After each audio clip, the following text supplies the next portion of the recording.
Existe un momento específico que la mayoría de las personas que está construyendo algo reconoce, pero raramente logra nombrar con claridad. No es el momento del fracaso. Es casi lo opuesto.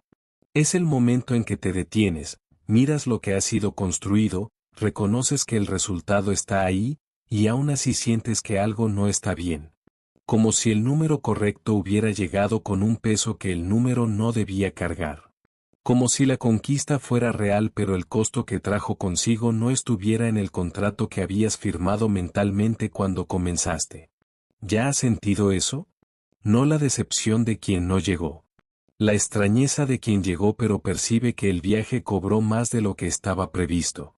Piensa en una persona que cierra un contrato importante.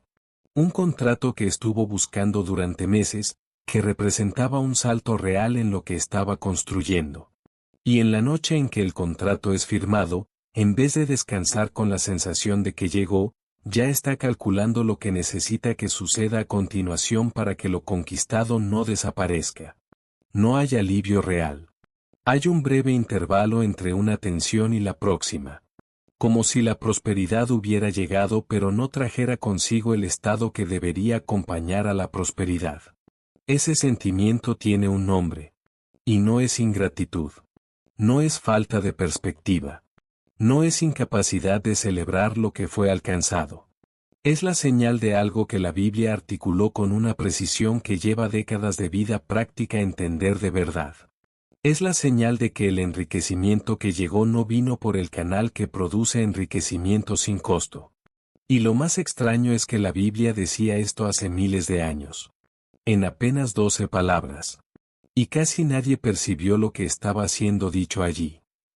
Proverbios, capítulo 10, versículo 22.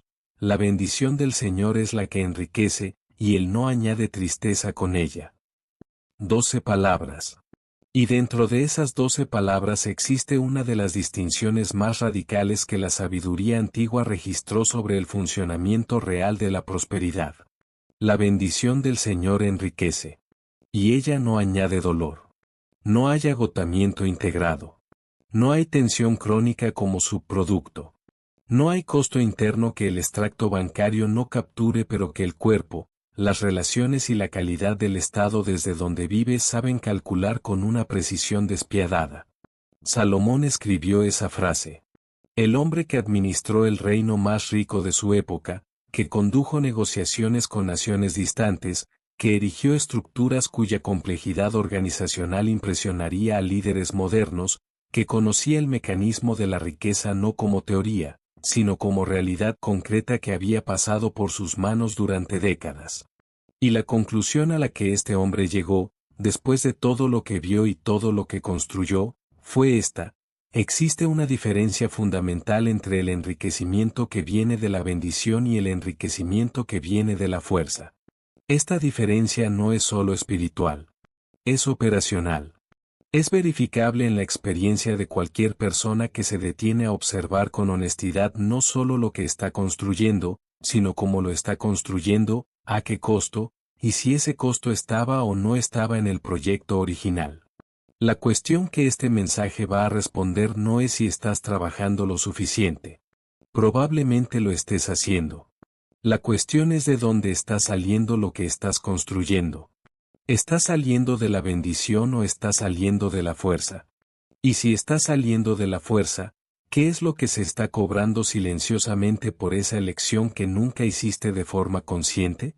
Napoleón Hill pasó décadas estudiando lo que separa a personas que construyen prosperidad real de personas que trabajan igualmente duro y llegan a resultados completamente diferentes.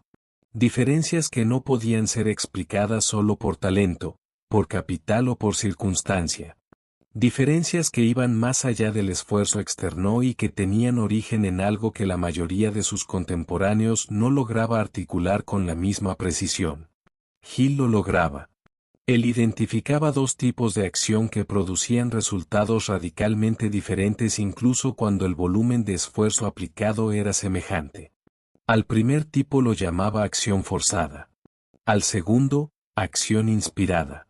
Y la distinción entre los dos no era sobre cuánto trabajo se estaba haciendo. Era sobre el estado interno desde donde el trabajo estaba partiendo. La acción forzada nace de la tensión. Del miedo a que, si te detienes, el resultado no va a aparecer. De la necesidad de controlar cada variable, de monitorear cada detalle, de garantizar a través de la intervención constante que nada va a escapar. La acción forzada no es perezosa. Es lo opuesto. Es exhaustivamente productiva. Pero produce resultados acompañados de exactamente lo que Proverbios dice que la bendición no añade. Porque la tensión que genera la acción forzada no desaparece cuando el resultado llega. Migra. Migra hacia la manutención de lo que fue construido, hacia la anticipación de lo que puede amenazar lo que fue construido, hacia la vigilancia constante de quien no aprendió a confiar en el proceso porque el proceso nunca pareció lo suficientemente seguro como para confiar en él. La acción inspirada nace de un estado diferente. De la claridad de quien sabe lo que está construyendo y actúa porque el propósito está claro, no porque el miedo esté alto. No es menos rigurosa que la acción forzada. En muchos casos es más rigurosa, porque accede a recursos internos que la tensión bloquea y que la claridad libera. Hill documentaba que personas operando en acción inspirada producían resultados que excedían de forma consistente lo que personas con más talento técnico, pero operando en acción forzada, lograban alcanzar. No porque trabajaran más, sino porque trabajaban a partir de un estado que multiplicaba lo que el esfuerzo producía. Zacarías, capítulo 4, versículo 6. No por fuerza, ni por poder, sino por mi espíritu, dice el Señor de los ejércitos. No por fuerza humana acumulada. No por el poder que el esfuerzo aislado logra generar. Por el espíritu. Por el principio de acción que opera a través de un canal que la tensión cierra y que la paz abre. Ese canal no es abstracto. Es el canal por el cual las mejores decisiones llegan, por el cual las conexiones más valiosas se forman, por el cual las oportunidades son percibidas antes de desaparecer, por el cual la inteligencia que excede al esfuerzo analítico puro se vuelve disponible para quien está en el estado que la recibe. Cuando ese canal está cerrado por la tensión, el esfuerzo adicional no lo abre. Lo cierra aún más. Y aquí está el detalle que casi nadie percibe. Quien está en el estado de fuerza raramente sabe que el canal está cerrado. Porque la tensión es buena en una cosa, convencerte de que el problema es siempre la falta de esfuerzo. Nunca de estado. Aquí está el mecanismo específico que muy pocos logran ver porque están demasiado ocupados dentro del proceso como para detenerse a observar lo que el proceso está produciendo más allá del resultado visible. La mente operando en el estado de fuerza está en modo de vigilancia. Está procesando el entorno en busca de amenazas, confirmaciones de que las preocupaciones están justificadas, evidencias de que lo que teme se puede realizar. Este procesamiento no es una elección consciente. Es automático. Es el sistema nervioso respondiendo a la presión financiera, a la urgencia de los plazos, a la sensación de que hay siempre más por hacer que tiempo para hacerlo. Y cuando el sistema está en modo de vigilancia, el filtro perceptivo está calibrado para una cosa, detectar amenazas. Un filtro calibrado para detectar amenazas no detecta oportunidades. Y aquí está lo que esto significa en la práctica. Piensa en la última vez que estuviste bajo presión financiera real y alguien te hizo una propuesta, te invitó a algo, te envió un mensaje con una oportunidad. ¿Cuál fue la primera reacción? Para la mayoría de las personas operando en el estado de fuerza, la primera reacción no es la apertura. Es la evaluación de riesgo. Es la pregunta de quién se está protegiendo, ¿qué puede salir mal aquí? ¿Dónde está la trampa? Y esta evaluación, por más legítima que parezca como prudencia, frecuentemente cierra la puerta antes de que la oportunidad pueda mostrarse por completo. Piensa en otra escena concreta. Una persona que está en dificultad financiera real llega a una reunión con un cliente potencial. Está presente físicamente, está preparada, está haciendo exactamente lo que necesita ser hecho. Pero por dentro está operando en el estado de fuerza. la tensión de necesitar que esa reunión produzca un resultado inmediato, el peso de lo que depende de esa venta, la vigilancia de quien se está protegiendo de una decepción más. El cliente percibe eso. No como información consciente. Como una señal no verbal que su sistema nervioso procesa automáticamente. Y la apertura que cualquier negociación real necesita para desarrollarse no ocurre. La conversación se queda en la superficie. La conexión que podría haber cambiado el mes no se forma. La oportunidad estaba ahí y pasó invisible, no por falta de esfuerzo, sino porque el estado desde donde la persona estaba operando cerró exactamente los canales que la oportunidad necesitaba para aparecer. Y la conclusión que esa persona saca es siempre la misma: necesito prepararme mejor. Necesito ir a más reuniones. Necesito trabajar más. Y entonces aplica más fuerza sobre un estado que la fuerza está sosteniendo.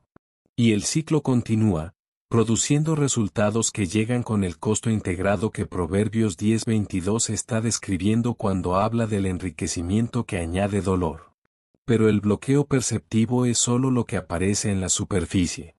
Existe una capa aún más profunda sucediendo mientras crees que el problema es la falta de preparación o de estrategia.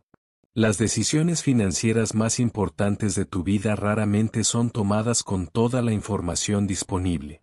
Son tomadas en el cruce entre lo que sabes, lo que intuyes y lo que crees sobre lo que estás construyendo. Y la calidad de ese cruce depende directamente del estado interno desde donde estás decidiendo. Las decisiones tomadas en el estado de fluir tienen una solidez que las decisiones tomadas en el estado de fuerza raramente alcanzan. No porque se hayan considerado más datos, sino porque el estado de fluir integra lo que la tensión fragmenta. Piensa en una persona que pasó la semana entera analizando una propuesta de sociedad. Planillas, simulaciones, reuniones internas. Hizo todo lo que debía hacer. Pero cuando llegó el momento de decidir, estaba en el estado de fuerza, agotada, con presión de plazos, con miedo a errar. Firmó. 3 meses después, más calmada, percibió que había perdido algo que no estaba en ninguna planilla, la señal de que la alineación no estaba ahí. Estaba tan metida en el esfuerzo analítico que el estado de fuerza le impidió percibir lo que el estado de fluir habría revelado con facilidad. ¿Ya has tomado una decisión importante en un momento de presión intensa y después, más calmado, percibiste que habías elegido mal? No porque fueras menos inteligente en ese momento, sino porque el estado desde donde estabas decidiendo comprometió la calidad de la decisión de una forma que ninguna información adicional habría corregido. Y existe aún una tercera capa. Esta es la más invisible de todas. Y probablemente la que está cobrando el precio más alto sin que te des cuenta de dónde viene. Toda prosperidad significativa involucra a otras personas. Clientes que te eligen a ti en vez de otra opción. Socios que confían en lo que estás construyendo. Personas que abren puertas que el esfuerzo aislado no logra abrir. Y la calidad de esas relaciones está determinada en gran medida por el estado interno desde donde las abordas. La tensión que cargas en un encuentro se percibe incluso cuando no es verbalizada, incluso cuando estás sonriendo, incluso cuando estás diciendo las palabras correctas. La otra parte percibe el estado. Y el propio sistema nervioso del interlocutor responde con cautela, con distancia, con la reserva de quien se está encontrando con alguien operando en el modo de supervivencia. La apertura que cualquier conexión real necesita para desarrollarse no ocurre en el encuentro de dos tensiones. Ocurre en el encuentro de dos presencias que confían en lo que están construyendo. Santiago, capítulo 4, versículo 6. Dios resiste a los soberbios, y da gracia a los humildes. La soberbia aquí no es arrogancia manifiesta. Es la postura de quien está operando completamente por su propia fuerza, sin reconocer la necesidad de algo que va más allá del esfuerzo aislado. Que emite, en cada encuentro, la energía de quien necesita demostrar y de quien necesita controlar, en vez de la apertura de quien puede recibir y colaborar. Y la gracia que va hacia los humildes es exactamente el estado de fluir en las relaciones, que produce las conexiones, los favorecimientos y las oportunidades que la atención aleja sin que la persona entienda por qué las mejores cosas siempre parecen llegar para otras personas. No están llegando para otras personas porque esas personas tengan más suerte o más talento. Están llegando porque esas personas están emitiendo el estado que permite que ellas aparezcan. Y el estado no es una cuestión de personalidad. Es una cuestión de dónde está partiendo la acción, de la tensión o de la alineación, del forzar o del fluir, de la fuerza o de la bendición. Mientras escuchas esto, quiero que pienses en una sola palabra. ¿Cuál de estas tres describe el estado desde donde estás operando hoy? ¿Tensión, urgencia o alineación? Escríbelo en los comentarios. No para mí. Para ti. Porque nombrar el estado es el primer movimiento para salir de él. Lucas, capítulo 5. Pescadores que habían trabajado la noche entera. Experiencia de años en el oficio, presencia total, esfuerzo sin reserva. Resultado 0. Y entonces una instrucción simple que contrariaba la lógica de quien ya lo ha intentado todo. Lanza la red del lado derecho.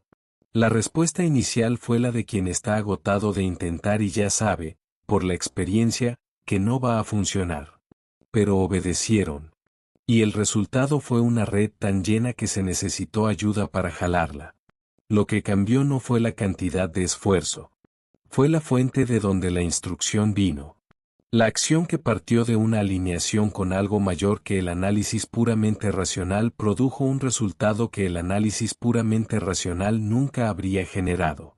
No porque el análisis sea inútil, sino porque existe un nivel de operación que el análisis no alcanza y que solo es accesible en el estado de apertura que el fluir produce y que el forzar cierra. Hill llamaría a este episodio un ejemplo exacto del principio de la acción inspirada. La acción que parte de una alineación con una inteligencia que excede el cálculo humano aislado y que, por eso, produce resultados que el cálculo humano aislado no conseguiría generar independientemente de cuánto esfuerzo fuera acumulado.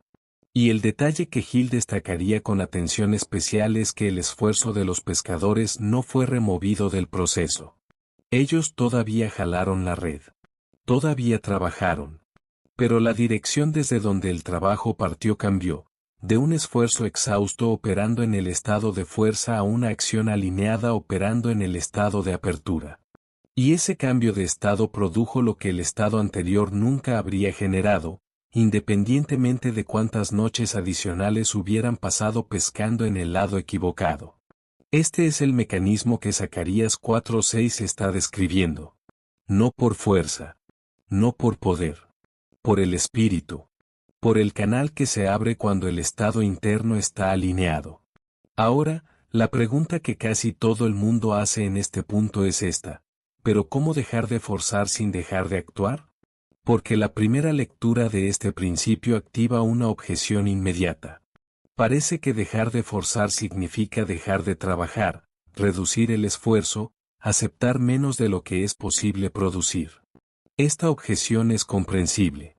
Pero parte de una confusión que es exactamente lo que el estado de fuerza produce cuando intenta defenderse.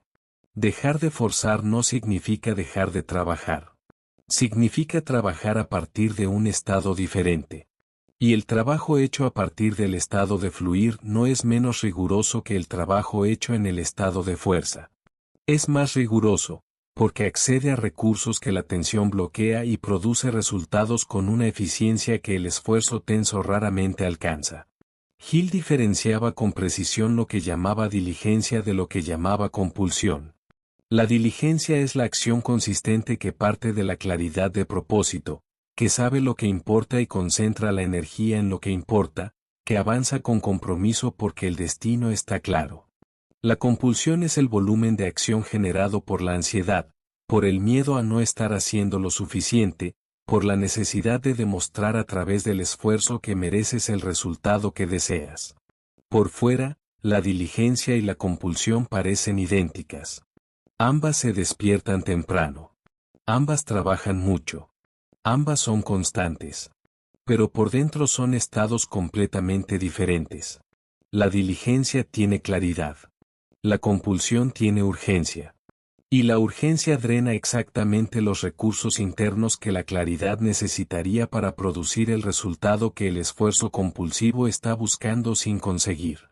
Existe una diferencia que probablemente ya has sentido pero tal vez nunca has nombrado.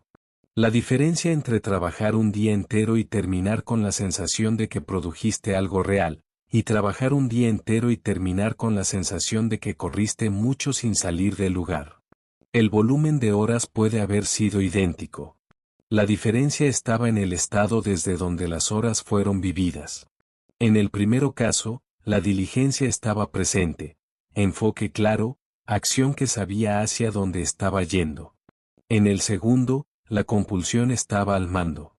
Movimiento constante alimentado por la ansiedad de no estar haciendo lo suficiente, de estar siempre retrasado en relación a un punto de llegada que nunca aparece.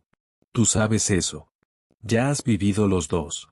Piensa en una persona que se despierta todos los días antes de las 6 de la mañana, trabaja 10, 12 horas, no se detiene sin sentir culpa, monitorea cada número de lo que está construyendo con la vigilancia de quien no confía en que el proceso se va a resolver sin su intervención constante.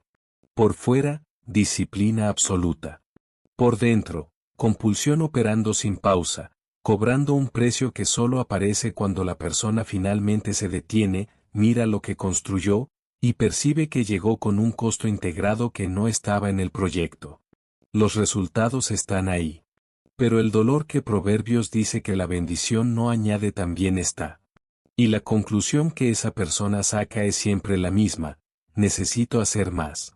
Sin darse cuenta de que el problema no está en la cantidad de lo que está haciendo.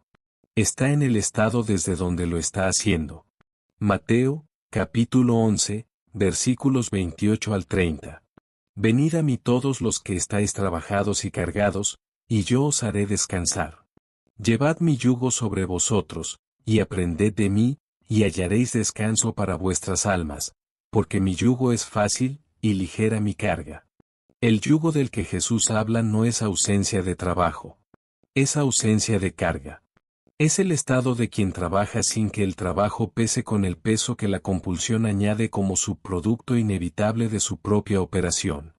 Es la imagen de una relación con el esfuerzo que la mayoría de las personas nunca ha experimentado de forma consistente, porque nunca aprendió a acceder al estado desde donde este tipo de trabajo parte. La carga ligera no es trabajo fácil. Es trabajo hecho desde el lugar correcto. Y el lugar correcto tiene una condición específica que Isaías, capítulo 30, versículo 15 articula con una claridad que va directamente en contra de la lógica dominante de la productividad. En el descanso y en la confianza estará vuestra fortaleza. En el descanso, que no es pasividad. Es el estado activo de quien está presente, claro y abierto, sin el ruido interno que la tensión produce. En la confianza, no como un sentimiento flotante que depende del humor del día, sino como una postura instalada de quien sabe que el proceso está siendo conducido por algo mayor de lo que el esfuerzo aislado logra producir. Este descanso no es lo opuesto al trabajo. Es el suelo desde donde el trabajo más eficiente brota. Porque es en ese estado donde el filtro se abre, donde las decisiones tienen la calidad que la alineación produce, que las conexiones llegan a la profundidad que la tensión impide, que la acción inspirada de la que Gil hablaba se vuelve accesible de forma consistente. Y ahora viene la parte que lo cambia todo. Porque entender el mecanismo sin saber qué hacer con él es solo una información más que no se transforma en resultado. Pero existe algo aún más profundo antes de llegar a la aplicación. Algo que necesita ser dicho con claridad antes de cualquier movimiento práctico. El estado no cambia por el esfuerzo de cambiar el estado. Cambia por el cambio de lo que alimenta al estado. Ahora, ¿qué hacer con esto de forma concreta? El primer movimiento es el diagnóstico honesto del estado desde donde estás operando antes de cualquier acción significativa. No una sesión larga de introspección. Una pregunta de 2 segundos.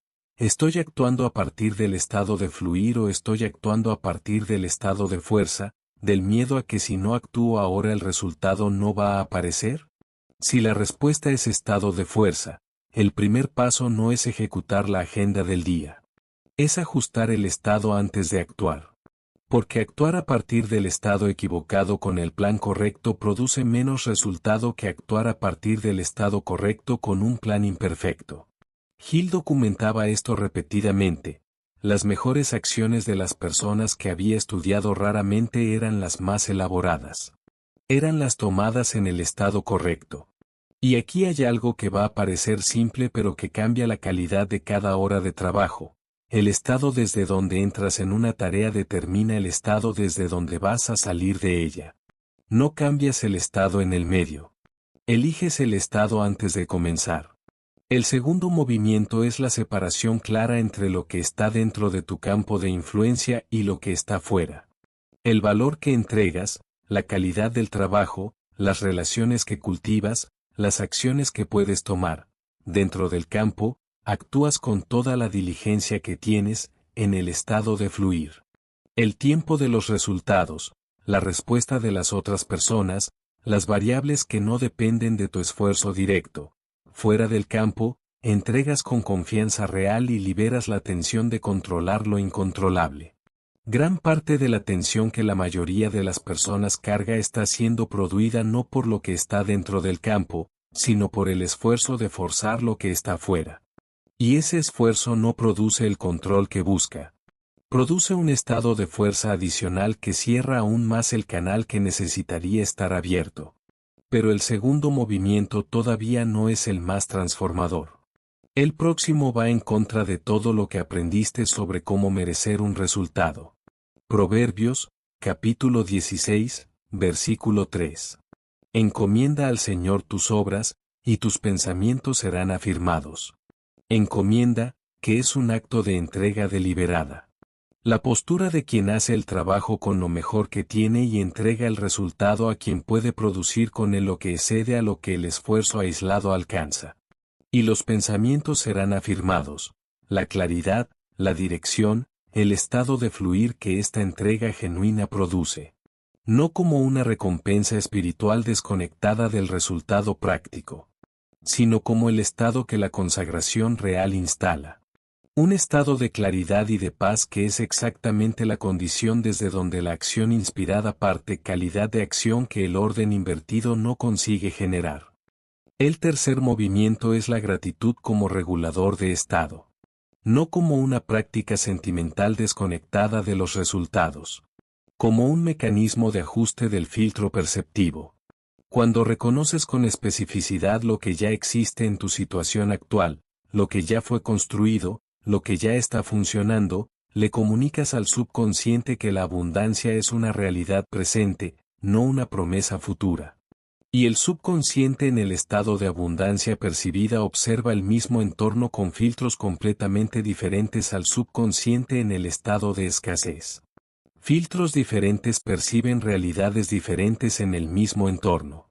La oportunidad que el filtro de escasez no detecta es la misma oportunidad que el filtro de abundancia percibe con claridad. La gratitud específica no es la negación de la realidad difícil.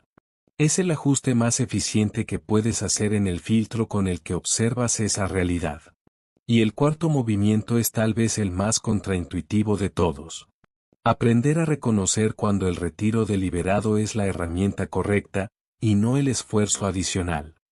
Hill documentaba un patrón que aparecía de forma recurrente en las historias que estudió.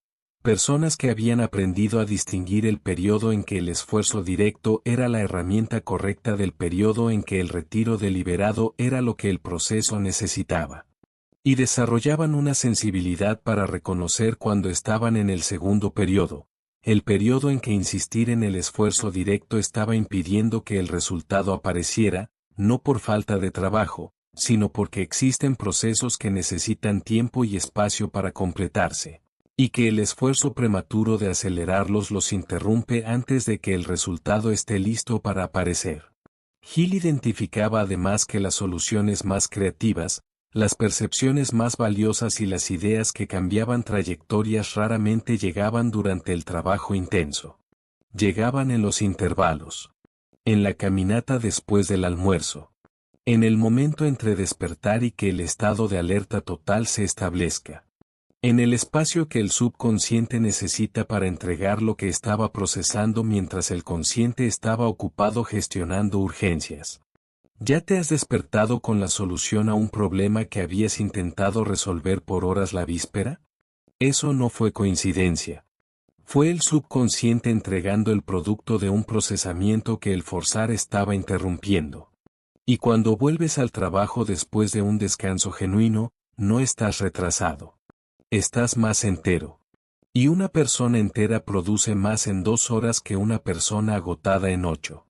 El descanso deliberado no es ausencia de trabajo. Es el periodo en que otra capa del trabajo sucede, invisible, silenciosa, y frecuentemente más valiosa que el trabajo visible que estaba siendo forzado. Reconocer esto no es pereza disfrazada de espiritualidad. Es el principio operacional que Mateo 11:28 al 30 está describiendo cuando habla del yugo fácil y de la carga ligera. El trabajo que no desgasta no es el trabajo más fácil. Es el trabajo que está siendo hecho en el estado correcto, que accede a lo que la compulsión bloquea y que entrega lo que la compulsión no consigue alcanzar independientemente de cuánto esfuerzo acumule. Salmo 37, versículo 7. Guarda silencio ante el Señor, y espera en Él. Una instrucción que parece pasividad pero es, en la práctica, uno de los movimientos más activos que existe. Porque esperar en el estado correcto es completamente diferente a esperar en el estado de ansiedad. Esperar en el estado correcto es trabajar con todo lo que está dentro del campo de influencia y confiar, con genuinidad real, en que lo que está fuera del campo está siendo cuidado por quien tiene acceso a lo que el esfuerzo aislado no alcanza. Es la postura que Isaías 30:15 está describiendo cuando habla de descanso y confianza como los elementos de donde la fuerza verdadera emerge. No la fuerza que empuja. La fuerza que alinea. Y la fuerza que alinea construye con una solidez que la fuerza que empuja raramente alcanza, porque está construyendo en suelo firme en vez de estar acelerando sobre un terreno que el propio esfuerzo fue volviendo inestable. Esto no es debilidad. Es la postura de quien entendió que la fuerza más productiva no es la que empuja el resultado antes de tiempo. Es la que crea las condiciones para que el resultado aparezca en el tiempo correcto, con la solidez que la alineación produce y que la urgencia jamás consigue replicar. Proverbios, capítulo 28, versículo 20. El hombre de verdad tendrá muchas bendiciones, mas el que se apresura a enriquecerse no quedará impune. El hombre de verdad. No el más esforzado. No el que más horas trabaja. No el que más fuerza aplica sobre el resultado. El fiel, quien actúa con consistencia en lo que es correcto, quien entrega valor genuino con constancia, quien mantiene la alineación con los principios que producen prosperidad real incluso cuando los resultados demoran en confirmar que el camino es correcto. Y el que se apresura a enriquecerse es la descripción precisa del estado de fuerza. De la urgencia que quiere el resultado antes de que el proceso esté completo. Que genera resultados antes de tiempo y sin la solidez que el tiempo y la alineación producen. No quedará impune no como un castigo divino arbitrario, sino como la consecuencia natural de un proceso que fue apresurado antes de estar listo, que generó un resultado acompañado de exactamente el costo que Proverbios dice que la bendición no añade. La bendición del Señor es la que enriquece, y Él no añade tristeza con ella. Tal vez nunca hayas estado quebrado. Tal vez tú nunca hayas sido el problema. Tal vez pasaste años intentando cargar solo con algo que nunca fue diseñado para ser cargado por la fuerza. Y la prueba de eso está en el propio cansancio que sientes. Porque la bendición no cansa de esa forma. Lo que cansa es el estado de fuerza intentando hacer el trabajo que la bendición fue diseñada para hacer. No necesitabas más disciplina. No necesitabas más fuerza de voluntad. Necesitabas un estado diferente desde donde actuar. Y el estado diferente no comienza cuando la situación mejore. Comienza cuando cambias desde donde estás operando ahora. En la próxima decisión. En la próxima reunión. En la próxima vez que la tensión aparezca y diga que la única respuesta posible es forzar más. El canal que la bendición usa no es el canal del esfuerzo acumulado. Es el canal de la alineación. Y ese canal siempre ha estado disponible. El estado de fuerza es el que estaba ocupando el espacio donde el fluir necesitaba estar. Lo que fue construido hasta aquí con toda la fuerza que el forzar exigió no fue un desperdicio. Fue el camino que conocías hasta entender que existe otro camino. Y entender eso, ahora, en este momento, es el comienzo del estado diferente. No mañana. Ahora. Porque existe algo que la fuerza nunca va a alcanzar. Siempre ha existido. Y ese algo está esperando por tu alineación. Si este mensaje llegó a ti hoy, tal vez no sea coincidencia. Suscríbete al canal si aún no estás suscrito. Y escribe en los comentarios una palabra. ¿Cuál es el estado desde donde estás operando ahora? Tensión. Urgencia. Alineación. Solo una palabra. Porque a veces nombrar el estado es el primer movimiento para salir de él.